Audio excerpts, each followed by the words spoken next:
Good evening. It's 8 o'clock in London on a Wednesday night, which makes the time now for Golden Nugget Nation.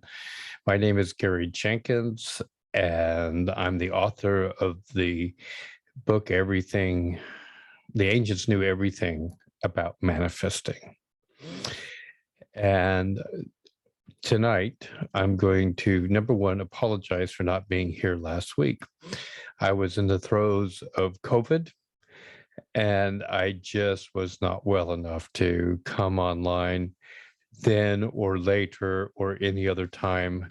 I was constantly being told that my voice was extremely weak sounding, and it just didn't have a very good picture.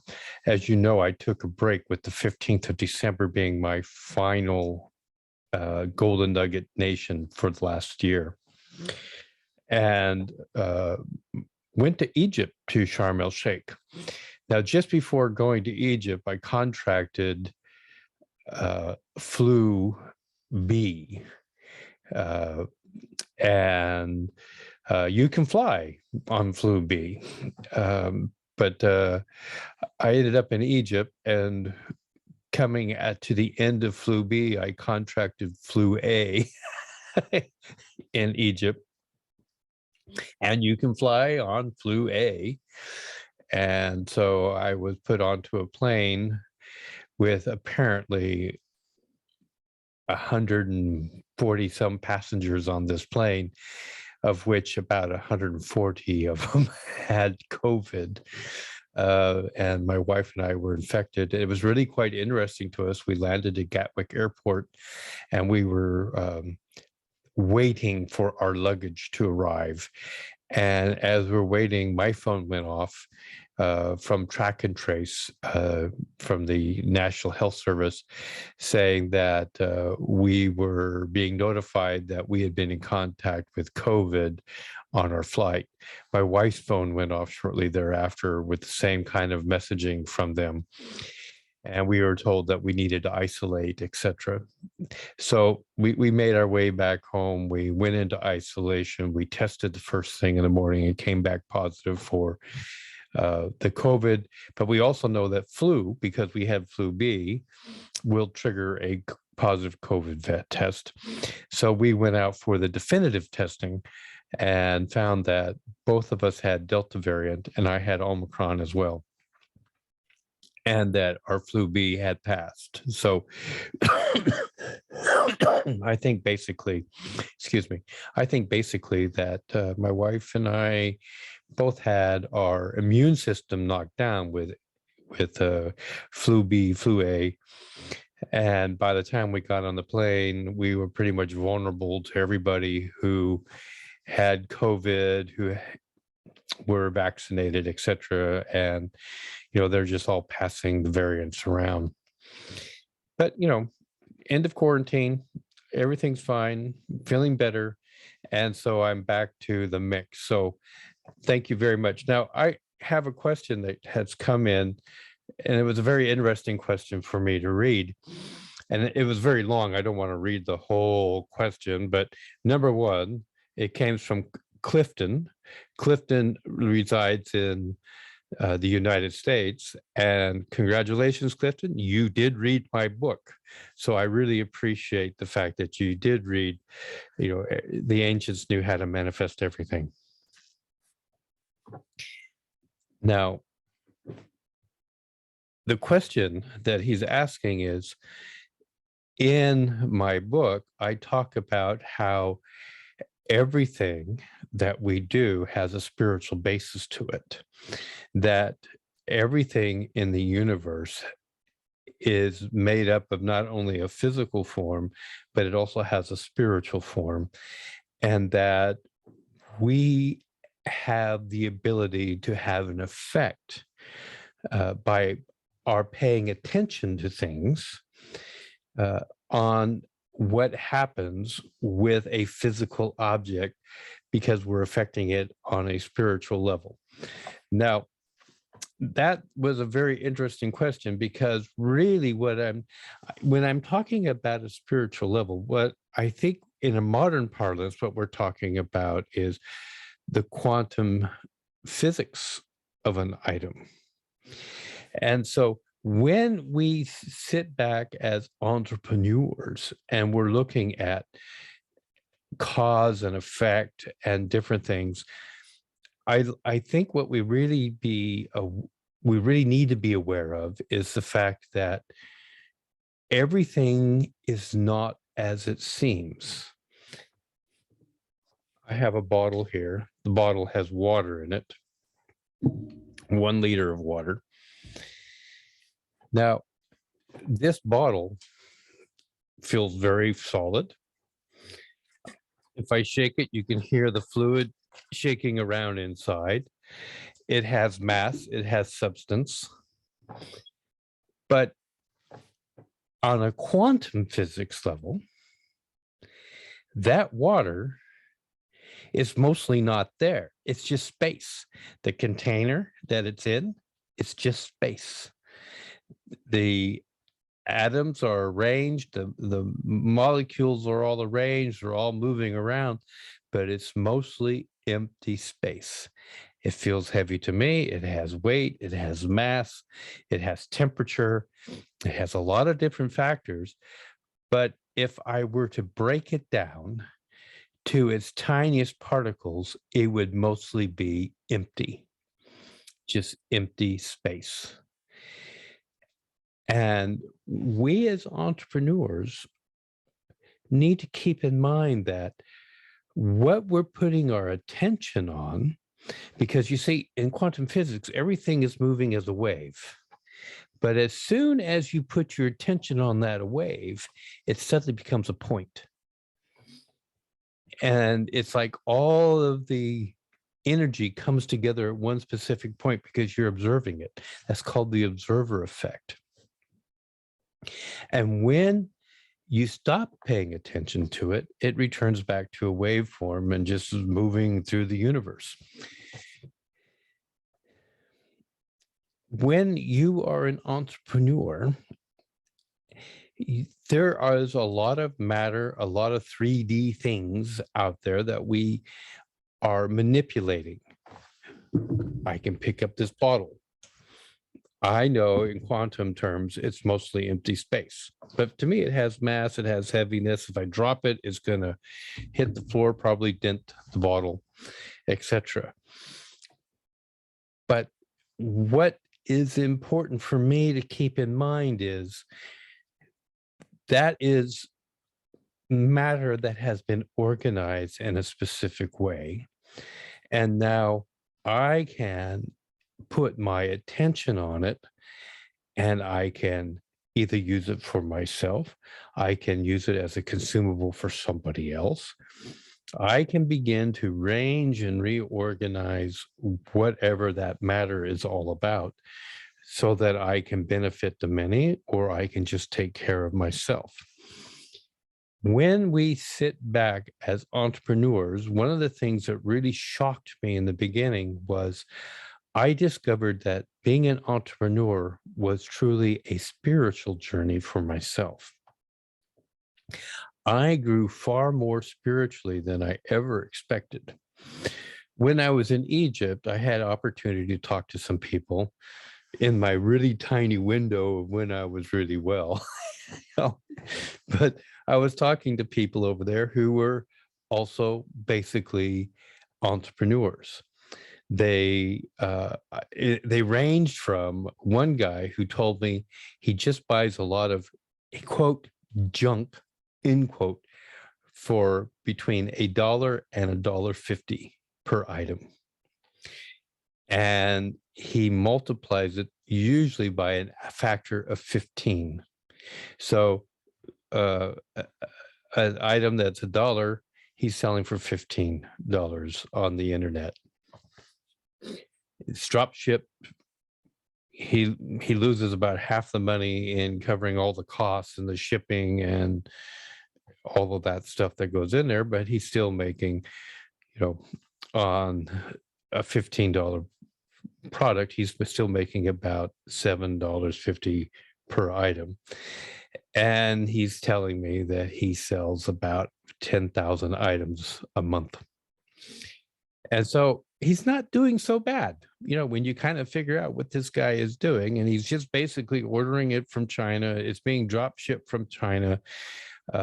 He's talked about how there's been terrible delays, that what used to take 14 days to get anywhere in the world is now turned into 60 days. And he's just got to make that all very clear in his work. But he says, I just sell this junk. He says, now I'm running into real problems because I've got junk just sitting out at sea, and it's taking forever to come into ports in various places around the world. And he says, and I have discovered that there are some ports that there are no delays whatsoever. I mean, there's trucking, it's getting off the boats are coming into the harbor, then they're sailing away right away. And he says, and there's almost no additional cost to me. He says, and I've got stuff sitting on the west coast of the United States, on the east coast of the United States. I've got stuff that's sitting out in the Atlantic waiting to come into France or the Netherlands or the UK. And he says, sometimes those boats are sitting out there for 90 days. And so my cost increases, but I've already sold it for a fixed price. And he says, and so my profit is dropping significantly with each purchase where these things have been delayed. He was telling me that prior to coming to Egypt, he took a field trip to, I think he said, Felixstowe. And he had to go out into fields around Felixstowe to find his shipping containers, that they had been taken off ships. They had been loaded into fields because these were non-perishable goods. And he had to get his own jobbers to come out and unload them, that they had already passed inspection, etc. And he was talking about how he had to go find these shipping containers in vacant farm fields where they had just been stockpiling them, and getting people to come out, take his shipment and take them over to the drop shipping people who would drop ship, for the people who bought in the UK. And, he said he had to fly over to France, and he says he got there the day before they stopped UK travel. And he was able to find several of the shipping containers and get the stuff going on the French side. These are problems that we have as entrepreneurs. Now, why do we have these challenges coming up? Well, number one, as an entrepreneur, we're there to solve problems. That's really what we do. We try to figure out what people want, and we solve the problem by helping them get what they want. Now, on the opposite end, I was talking to a gentleman who sells very high-end items, whether they are holidays, very expensive gym equipment. Even he sells collector item automobiles. And so when he has a sale or a purchase, oftentimes, especially when he's talking about the high-end cars, he says it's like, I can't put it on a ship. I need to put it in an aircraft and have it absolutely insured up to the hilt, and have that aircraft fly to wherever it is in the world and deliver the car. And everything has to be paid in advance. It has to be inspected before it leaves. The car has to be virtually bubble wrapped, on the plane, just so that nothing falls, bends, dents, scratches the paint, whatever. He says when it lands, he says there's a prep crew that flew on the plane. As soon as it's land, the bubble wrap and all that stuff is coming off. It's all being put into boxes, made nice and neat. The buyer gets to come onto the plane, take a look. They back the car off the plane. It gets inspected again. It gets put onto usually into a trailer of some sort. It's taken to a mechanic who inspects it, and then they all sign the final agreements and paperwork, and the sale is complete. Now, he's making sometimes 300,000 in the deal, in the transaction. Despite all of these costs that have occurred, he's still making that kind of money. And so, he's telling me, he says he sells about 6 cars a year. He sells high-end gym equipment to people who just want to have it in their homes. He also sells 3D home theaters where people can watch movies, and they have what he calls 7D. He says you have movement, you have wind, you have water, moisture, different things that are all going on inside these little home 3D movie theaters where he sells a series of maybe 100 movies, and people can go in there and then they can buy more of the movies as they're being created and developed. And I was sitting there thinking, I never even thought, I've seen these things like in malls, but I never thought of anybody actually selling them to millionaires who want to put one in their home to entertain their children, etc. But this is what this guy does. It's one of his products that he has in his line. He told me he sells about 15 different things. He doesn't sell anything that's less than a $7,000 commission to himself. So you know that the price is up there. And he's telling me, he says, on average, I need to have 100 sales a month of everything for me to live the way I want to live, to have the freedom that I want to have, and to be wherever I'm at. And I asked him, I said, do you find that being an entrepreneur has been only a financial venture, or have you discovered that for you there is a spiritual aspect? And he really looked at me for the longest time, trying to think about how he was going to answer the question. And he finally said, I didn't realize what a spiritual venture it was until I failed the first 4 or 5 times trying to market things. And I realized that the goal of me just benefiting me was not the goal.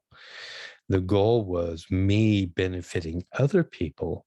And by helping them get what they wanted, I got everything I wanted. And he said, when I changed my mindset to that, becoming more of a servant, trying to be more helpful in getting people the things they wanted, I suddenly began to have more fun as an entrepreneur. I became more successful as an entrepreneur, and I began to feel that there was a spiritual connection between myself, the people I was serving, the vendors that I had, the products that I was selling. And he says, even though I live, and I love this term, he said, I live in a 3D world. He said, but one of the things that I have discovered is that my 3D world is not the real world. The real world is a spiritual world. I create my sales, my products, everything in my mind before I find them. He says, I create everything spiritually, and then the 3D world takes over.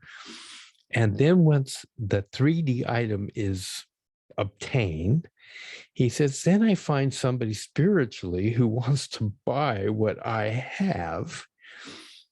And I present it to them, and they realize this is something that they want. He says, they don't need anything I'm selling. They just want it, and they have the means to obtain it. And he says, and so I show them that this is something that I can give you that you want. And they are buying it, but they're buying it because they find a spiritual need for themselves to have it. He says, it's very strange for me to go. He says, I have a client now that I've had for 7 years. And he says, and every year he buys one of my rare classic cars that I pick up along the way. He says, I always make a great profit off the deal. He's always very happy with the cars that he has. He says he has this house that has a 8,000 uh, square feet of garage. And in there, he has all of these classic cars parked. And he said, he says, the greatest joy I have is when I take my grandchildren into the garage and we pick a car and we sit down and we talk about where we would like to be driving it. We play with our memories. We visualize going down the road, what it feels like with the wind running across our face. He says, I've never taken these cars out of my garage. Never once, not once have I ever taken them out of my garage. He says, but my grandchildren love coming in. And he says, and I tell them the history of the car. I tell them about previous owners, whether this car was in a race. And one of the things that he shared with me is that he has an individual who he sold a car. This is the car that was in a film from World War II where Hitler is being driven around in this car. It's like a big Mercedes. And he says, I bought that car. And he said, I wasn't really sure who the buyer would be. And he said, but there were so many people who wanted to buy the car. He said the price of the car was virtually increasing because of the increase of interest that the car had surfaced, that it had been validated that it was the actual vehicle. And he told me, he said, I made a literal fortune off of that fine. And it came out of somebody's garage that they had kept it covered with a cloth for almost 40 years. He said, can you just believe that, it had been purchased by somebody who brought it to the United States, and then they died, and the widow covered it and kept it in the garage because she knew her husband loved the car, but she couldn't sell it. And it had just been passed down in the family.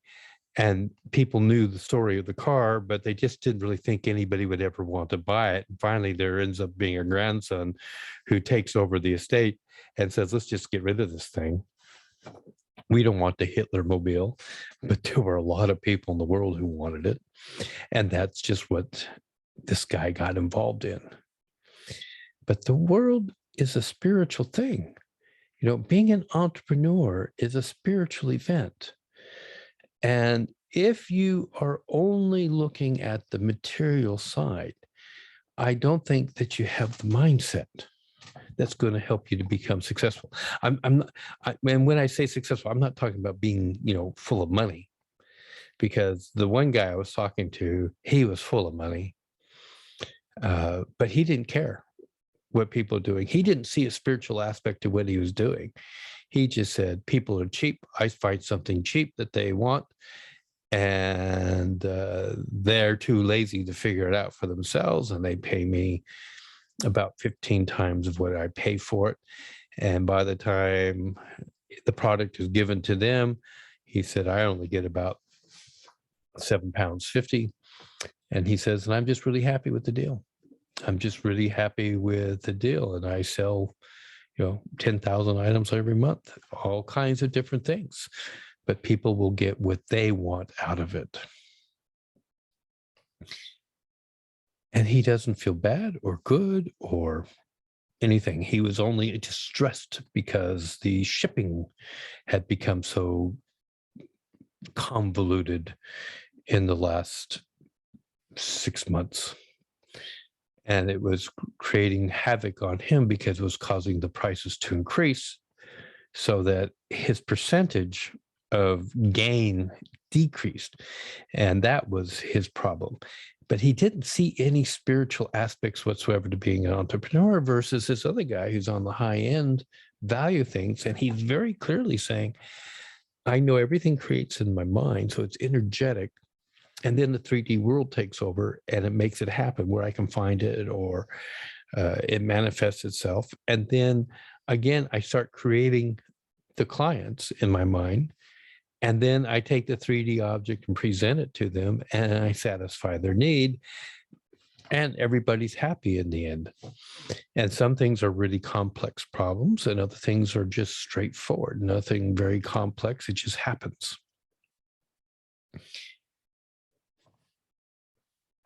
I think the world is almost programmed. You know, it's like we as human beings, we run on an operating system, and we've been programmed from our earliest youth. You know, we go to school and the school teacher tells us that we have to sit in this seat and we have to be quiet. We're not supposed to talk. And we raise our hand when we do have a question or when we want to answer a question. We are told where we have to line up to go to lunch, what time we can go and eat lunch. We're told what time we can go out and play with our fellow peers. We're told what time we're done for the day, we can go home. And all of this programming takes place. And it starts off as a real small kid, and then you get to university, and it's basically the same things. And in the process, you get the social engineering that's been going on. You get people who are giving you their political slants or their ideas or concepts. And if you don't know who you are, if you are confused as to a connection to the divine, then you become shut off to that because of this programming. And it's almost like people are asleep. Because any computer, as you know, once you have the operating system programmed, you don't have to do much. It just begins repeating the same processes and same patterns and same algorithms over and over and over again. And when that mental blackness comes upon you, very much like the movie The Matrix, you know, the people who were in the Matrix didn't know they were there. And they didn't really know what their reality was like, that they were just basically a battery keeping the machine going. And they were just living these dreams of normality, but at the same time, they weren't living in it. They weren't eating the food. They weren't smelling the smells. They didn't have the textures. They didn't really even have the relationships they thought they had. They were just going through the motions in the matrix, totally unaware. And this is the 3D world. And the people who are mentally in the 3D world and cut off from that part of them that is able to connect to divine intelligence because they're told it doesn't exist, it's not there, it doesn't happen. They are locked into this mechanism of just repeating the actions of the algorithms that have been programmed into their operating system. And I think as an entrepreneur, the greatest blessing is the fact that you understand you can now change your algorithms, that you now can start to see the world as it really is. And by doing that, many of us begin to realize there's a spiritual component to life. And so if I can just say, yes, Clifton, there is a spiritual component to being an entrepreneur. That there's the matter, there's the 3D world, but we have to be on a spiritual level before we start manipulating what's going on in the 3D world. And then we start spiritually defining our avatars, the people that are our clients, who we're going to work with. And as we move through this process, we start finding people who are like-minded, people who are also spiritually aware, people who are business-oriented, people who are technical-oriented, but who are more like us. And as we start to get rid of the people who are less like us or less like how we want to be, and we move towards those that we want to be like, we become happier, brighter, more cheerful, more creative, and more able to cope with the challenges of being an entrepreneur. So that's that's just really my kind of thoughts this evening. Thank you very much for attending Gary's Glorious Golden Nuggets. If you haven't read my book, it's on Amazon. It's Gary Jenkins. The ancients knew how to manifest everything. It's not really a Bible book, but I do quote quite a bit from there. But the ancients knew so much more than we know now. Just look at the pyramids. We don't know how to build them, but they're built, aren't they? So the ancients knew a lot. And this is wisdom that we need to recover. Thank you very much. Have a wonderful week, and I'll see you guys next Wednesday. Thank you.